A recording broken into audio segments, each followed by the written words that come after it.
আসসালামু আলাইকুম everyone, welcome back to my channel. আশা করি আপনারা সবাই অনেক বেশি ভালো আছেন। আমিও আলহামদুলিল্লাহ অনেক বেশি ভালো আছি।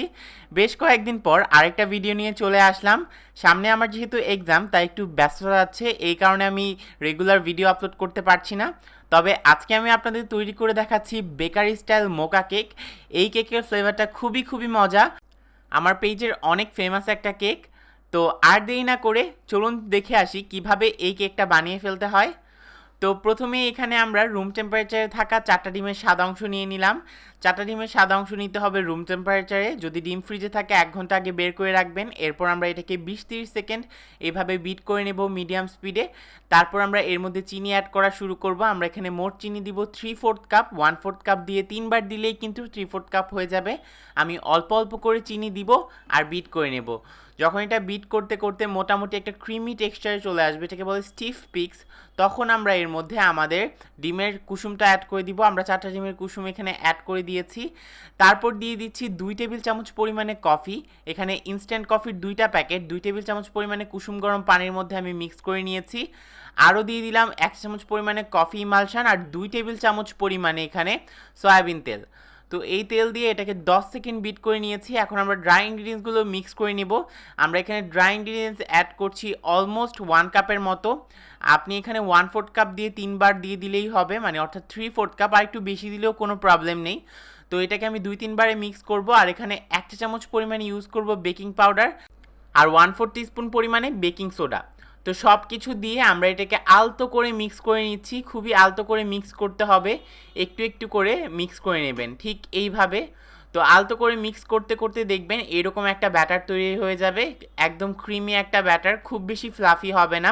এটাকে আজকে আমরা একটা 8 ইঞ্চি মোল্ডে বেক করব। তো 8 ইঞ্চি মোল্ডের মধ্যে এটাকে ঢেলে দিচ্ছি। আমি তেল দিয়ে গ্রিস করে নিয়েছি আর পেপার বসিয়ে নিয়েছি।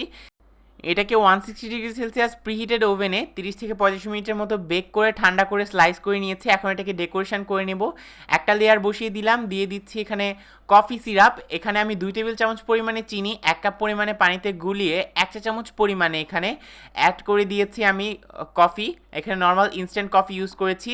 আর আমরা কফি হুইপিং ক্রিমের জন্য 1 চা চামচ পরিমাণে কফি ইমালশন আর 2 চা চামচ পরিমাণে কফি 2 টেবিল চামচ পানিতে গুলিয়ে নিয়েছি ভালো করে। তারপর এটাকে ক্রিমের মধ্যে দিয়ে বিট করে নিয়েছি। তাহলে কিন্তু আমাদের কফি ক্রিমটা একদম রেডি হয়ে যাবে।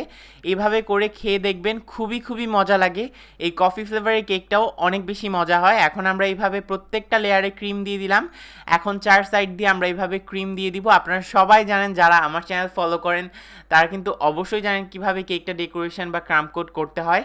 যারা এতদিনে একবারও কেক না বানিয়েছেন তাদেরও এটা মুখস্থ হয়ে যাওয়ার কথা।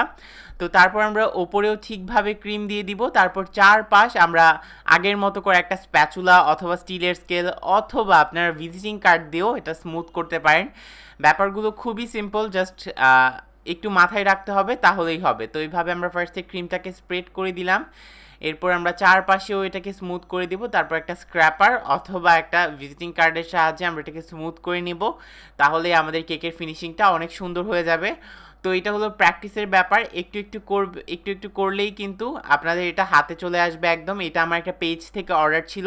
আপনারা অনেকেই আমার থেকে কেক নিতে চান, তো আমার পেজের লিঙ্কটা কিন্তু সবসময় ডিসক্রিপশন বক্সে দেওয়া থাকে। যদি আমার থেকে কেক নিতে চান তো ওই ইনবক্স করতে পারেন। আমি যদি সময় সুযোগ মতো মিলে তো অবশ্যই আমি আপনাদেরকে কেক সার্ভ করার ট্রাই করব। তো এখন আমরা এখানে 4 সাইড দিয়ে গানাশ দিয়ে দিচ্ছি। আমি এর জন্য এখানে 1/2 কাপ পরিমাণে চকলেটের সাথে 1/4 কাপ পরিমাণে ক্রিম মিশিয়ে গলিয়ে নিয়েছি। তারপর এটাকে মোটামুটি ঠান্ডা করে নিলাম। তারপর ঠান্ডা করার পর এই যে এইভাবে একটা পাইপিং ব্যাগের মধ্যে ভরে চারপাশে এইভাবে গানাশ দিয়ে দিলাম। আর ওপরেও গানাশ দিয়ে দিব। গানাশ দিয়ে তারপর এটাকে স্মুথ করে নিব। তাহলেই কিন্তু আমাদের মোটামুটি কেকের কাজ শেষ। আমি জাস্ট আর একটু বর্ডার দিব, তাহলেই হবে। তো আমি সম্পূর্ণ গানাশটা দিয়ে একটা স্প্যাচুলার সাহায্যে এটাকে স্মুথ করে নিচ্ছি। আলতো আলতো করে স্মুথ করতে হবে, না হলে পাশ দিয়ে যে আমরা ডেকোরেশনটা ক্রিয়েট করেছি সেটা নষ্ট হয়ে যেতে পারে। তো এখন আমরা এখানে একটা 6B নজল নিয়েছি বড় সাইজের।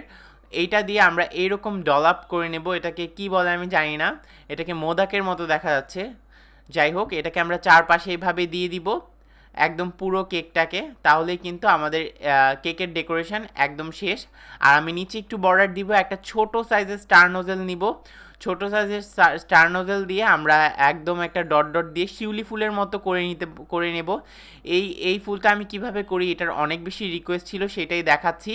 এভাবে শিউলি ফুলের মতো ডট ডট দিয়ে দিলেই কিন্তু এটা একদম রেডি হয়ে যাবে। আর এখন যে মাঝের লাল ডটটা, সেটার জন্য আমরা কি করব, জাস্ট রেড ফুড কালার একটা তুলির মধ্যে নিয়ে এটার মাথার মধ্যে লাগিয়ে দিব, তাহলেই আমাদের এই ফুলটা একদম রেডি হয়ে যাবে। তো এখানে আমি কিছু সুগার বলও ইউজ করছি, প্রত্যেকটার উপর এরকম একটা গোল্ডেন সুগার বল দিয়ে দিচ্ছি, আর এই যে এরকম তুলির সাহায্যে রেড কালারটা করে নিচ্ছি। তো আমাদের কেকটা কিন্তু একদম রেডি, দেখতেই পাচ্ছেন কেকটা সিম্পলের মধ্যে কতটা গর্জিয়াস লাগছে। আমার কাস্টমারের থেকেও কিন্তু অনেক বেশি ভালো রিভিউ এসেছে এই কেকটার। আশা করি এই সিম্পল কেকটা আপনাদের কাছে অনেক বেশি ভালো লেগেছে। যদি ভালো লেগে থাকে অবশ্যই আমাকে কমেন্ট সেকশনে কমেন্ট করে জানাবেন। যারা যারা এখনও আমার ফেসবুক গ্রুপে জয়েন করেনি, আমার ফেসবুক গ্রুপে জয়েন করে পাশে থাকবেন, আমার ফেসবুক পেজে লাইক দিয়ে পাশে থাকবেন। আজকের ভিডিওটি হেল্পফুল মনে হয়ে থাকলে লাইক কমেন্ট শেয়ার করে পাশে থাকতে ভুলবেন না। আজকে আমি এখানেই বিদায় নিচ্ছি। আল্লাহ হাফেজ।